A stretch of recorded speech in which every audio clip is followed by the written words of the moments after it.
Hey guys, welcome back to my channel. So first off, I want to say that I'm sorry I didn't post on Monday for those of you guys who are following me.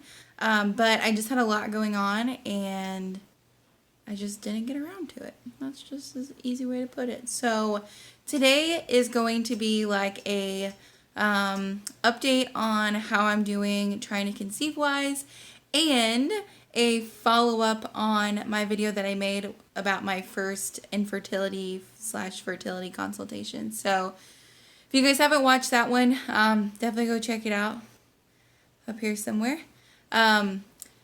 So recap for those of you guys who are new, I do a lot of TTC videos, which is trying to conceive.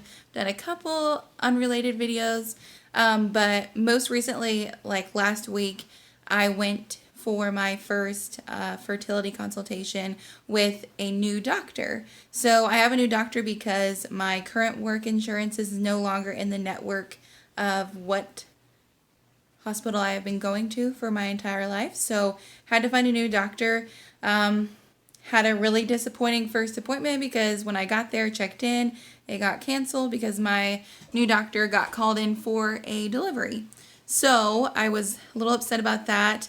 Fast forward to the next day, I actually met with his nurse practitioner, which is apparently like the fertility guru in the office, and did some tests, did a ultrasound, and they diagnosed me with PCOS, which is polycystic ovarian syndrome. So basically solidifying all the thoughts that I had or assumptions that I had made. Also, I got my hair done and I'm in love with it. Yes. I was just tired of seeing it washed out like at the bottoms because at some point I just let all my highlights and ombre kind of like grow out, and I saw a picture of myself from the back and it looked like I like dipped my head in bleach and it was horrible. So got my natural dark brown back with some like highlights and stuff, and I really like it. So there we go. Okay, back to what I was talking about. So what my doctor or the nurse practitioner did was she prescribed me with Metformin. So Metformin is used for two types of people, people who have type 2 diabetes and people who have PCOS. So they think that there's some relation to insulin resistance with women who have PCOS, and it's like a side effect, I guess you could say, or I guess what I'm trying to say is that you don't have to have insulin resistance to cause PCOS, but PCOS, like an imbalance of your hormones, can cause that. I don't know. Anyways, so she prescribed me Metformin. That's kind of what I wanted to update you guys about, my first week on Metformin. So I asked her like typical side effects, if there are any, what she normally sees from patients. She said, what I'll do is start you off at a low dosage. So my dosage, let's see, these are 50 milligram tablets. And she said to take one tablet with food to avoid like nausea, I guess. With food once a day for a week. Once you hit your week mark, twice a day for a week. And then after that, go to 3 times a day indefinitely, technically. So after I hit, she kind of gave me a timeline. So she said, all right, we'll go through all April and all May, see if the Metformin balances your hormones and regulates your cycle a little bit more. And if that doesn't work and it doesn't regulate you, and mainly if you're not ovulating still, then we will go forward with Clomid. So I'm just very glad to have a plan. That's really nice. So going into taking Metformin, she basically said that the biggest side effect that she sees the most often is like GI related side effects. So like gastrointestinal, like diarrhea, nausea, that kind of stuff. She says headaches could be part of it too, and like dizziness sometimes. So I went into it pretty open-minded. Also, I'm holding my phone today because I can't find my tripod. So I went into it pretty open-minded. I don't have like GI issues necessarily. I say that, but I probably do. But I very often, like after eating a big meal, I typically always have to go to the bathroom almost immediately. I feel like it like goes right through me. So it is not new to me to experience the runs.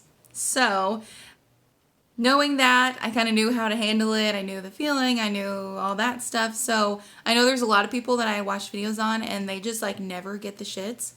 Excuse my language. And they're like freaking out. And I'm like, oh, diarrhea. I got this. No big deal. That's fine. TMI. But you're watching this video. So what do you expect? So started taking Metformin. I made sure to take it with food, and I started off taking it at night because I had seen a lot of videos about women who changed to taking it at night before they go to bed and they didn't get as many symptoms. So when I started taking it, my husband was out of town, took it with dinner, woke up at 11 o'clock, ran to the bathroom. So yes, it hit me hard. It doesn't hit like immediately for me. It's so far been like a couple hours after I eat. So went to the bathroom. I went to the bathroom probably 4 or 5 times that night, like throughout like couple hour spans, I guess you could say. Yeah, that kind of sucked. During the day, it wasn't too bad. However, the first like 3 days of taking the 1 pill a week, I definitely got headaches, and they're not horrible, but they were lingering headaches that I really couldn't get rid of all day. So made it like halfway through the first week. My body started adjusting to it. I didn't have as many side effects. Towards the end of the week, I'd wake up at like 5 o'clock and go to the bathroom. And then that would really be it until the next like morning. Then this week I started taking 2. So 1 in the morning with food, 1 at night with food. And so far in the morning, like by the time I eat breakfast and take it and I get to work, which is usually about an hour after I wake up because I live really close to my work. By the time I get to my work, I usually have to go to the bathroom already. And the last couple days, like after I eat lunch too, that seems to kind of like upset my stomach or something. So then same thing at night, like I'll wake up like once throughout the night and go to the bathroom. So it has been horrible. It's kind of annoying, but I guess that's just part of it. Headaches, I really haven't had the headaches this week like I had the first week. So almost through my second week. I will start 3 times a week next Tuesday. And I am not looking forward to that, but part of it. So I am just hoping that everything regulates itself and I can ovulate. But thus far, I'm not. But it hasn't been that long. Also, another update. So as some of you might know, if you don't know, I went off birth control in August of 2018. I had like 190 something day cycles. So I didn't have a period until, I didn't have my first period until mid-February. So had a period in February. Then I was much more regular than I had been. And it was like a 40 something day cycle. And had a period in March. And that period literally lasted 14 days. That's ridiculous. And like it just ended like a day or 2 ago. Okay. And it was weird because I started spotting. I spotted for like 3 days in the middle of a week. Went the weekend with nothing. And then the next week I started my period. And it was like normal for me, which is fairly light for a lot of other people. And my period in February was 5 days long and it was semi-light. It's what I've always had, even when I was on birth control. So it was semi-light for a week, and then it didn't go away. And then for like an entire week, it was ridiculous. Like, I felt like I could not keep the freaking liquids from coming out of my body. And that is so gross, but I just did not know what to do with myself because you go like 10 years with semi-normal periods, and then you don't have one for like 3 months or 4 months, however long it was, I don't even know. And then you have when it's normal.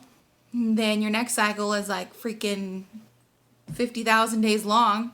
And I was bleeding so heavy. And my body was like trying to stop my uterus from bleeding like that. So it was like creating clots. And I felt like I was like giving birth to a golf ball like 5 times a day. It was the weirdest thing. So literally just got over my period like 2 days ago. Thank God. But anyways, so the hospital I go to, they have this like website that you can sign on to, and you get a login, and you can like communicate with your doctors. You can look at all your test results because they upload those, which is really cool, and I've loved it. So I messaged my doctor and I was like, hey, still on my period. Like, I was on it when I saw you. Still going strong. Like, what is going on? I understand my body's probably trying to make up for 198 days of not having a period, but this is a little ridiculous. And she was like, yeah, that's not normal. Let me schedule for an ultrasound at our fetal something center. But they don't have any openings until, I think my husband's on. They don't have any openings until mid-May. So I have an appointment for May 20th. So I don't know if they'll be able to tell anything since I'm not on my period anymore. I don't know. So that's what's going on. Still have no idea what my body's doing. No surprise there. So that's great. But we're on track. I guess.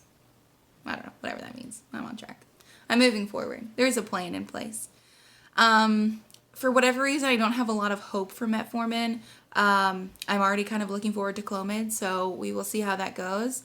But that is my update. That is my week 1 of Metformin going on week 2 of Metformin. If you guys have had similar situations that you've had a cycle that lasted that long, definitely let me know. But comment any questions. Let me know how Metformin works for you guys, and I'm interested to see. So my husband just got home, and I am going to make some food. So I will see you guys next week.